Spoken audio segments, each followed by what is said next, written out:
नमस्कार दोस्तों। जब हम चंद्रमा की तरफ देखते हैं तो भगवान की सुंदरता को देखते हैं। जब हम सूर्य की तरफ देखते हैं तो भगवान के तेज को देखते हैं। और जब आईने की तरफ देखते हैं तो भगवान की सबसे सुंदर रचना को देखते हैं, यानी स्वयं को देखते हैं। यदि हम अपने ऊपर विश्वास रखें तो ये सबसे बड़ी बात है, क्योंकि अपने ऊपर विश्वास रखना ही सबसे बड़ी जीत है और भगवान की बनाई इस रचना का सम्मान है। दोस्तों, मैं सुमित आज आपसे फिर रूबरू हूँ।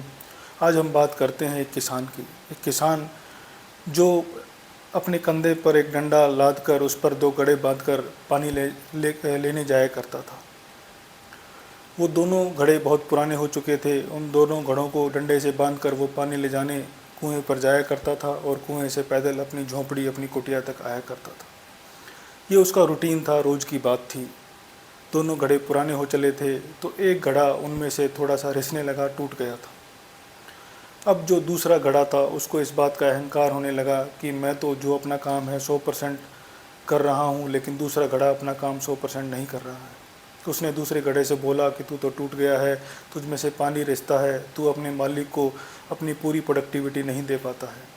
इसलिए वो दूसरा घड़ा उदास रहने लग गया, क्योंकि जैसे ही किसान पानी लेने जाया करता और पानी लेकर कुटिया तक वापस आता था तो वो आधा घड़ा रिस कर पानी बिखर चुका होता था, यानी 1.5 घड़ा ही कुटिया तक पहुंच पाता था।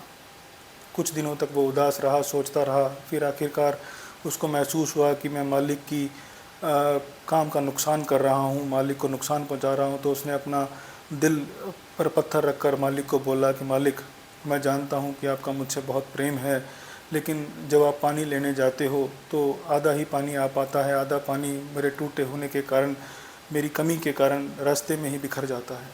तो आप मेरी जगह नया घड़ा ले लीजिए। मुझे आपसे बिछड़ने का दुख तो बहुत होगा, लेकिन फिर भी मैं बर्दाश्त कर लूँगा। आप नया घड़ा ले लीजिए और आप अपने काम को पूरा कीजिए।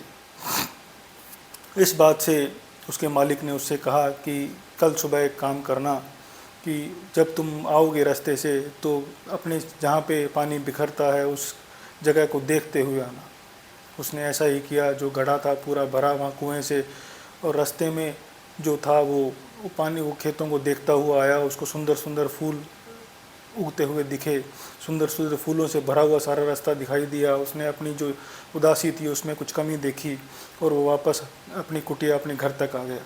फिर उसने मालिक को बोला, मालिक ये तो ठीक है कि मेरा मन बहुत ठीक रहा, मैंने फूलों को देखा, लेकिन फिर भी मैं आपका काम पूरी तरह नहीं कर पाता, क्योंकि आधा घड़ा पानी का जो है वो रास्ते में ही बिखर जाता है। मालिक ने बोला कि मुझे बहुत पहले से पता था कि आधा पानी ही आ पाता है, आधा पानी रास्ते में गिर जाता है, इसलिए मैं बाज़ार गया, बाज़ार से बीज लाया और पूरे रास्ते में बीज बिखेर दिए। और जब अपने रास्ते में आते थे पानी रिसता रिसता पूरे रास्ते में बिखरता जाता था और वहाँ पे इतने सुंदर सुंदर फूल उग गए। ये तुम्हारे कारण ही हुआ है कि तुम में ये कमी थी या तुम्हारे से पानी गिरता था, इसलिए ये फूल पूरे रास्ते में उग पाए हैं, जो इतने सुंदर लग रहे हैं, जो सबको सुंदरता का संदेश दे रहे हैं, सुंदर दिख रहे हैं।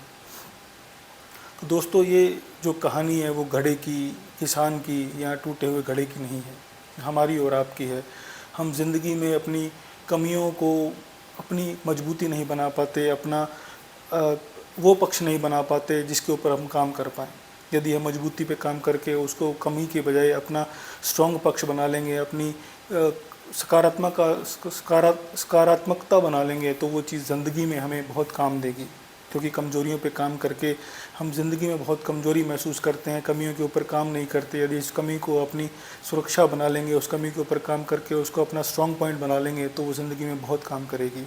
यदि उस किसान ने उस घड़े के पानी रिसते हुए काम को यूज़ किया, उसने वहाँ पे बीज बिखेर दिए, फिर उसने उस पर वहाँ पे पानी आता हुआ गिरता था डेली, तो वो फूल उग गए। उसी प्रकार से हम ज़िंदगी में अपने फूल बिखेर सकते हैं।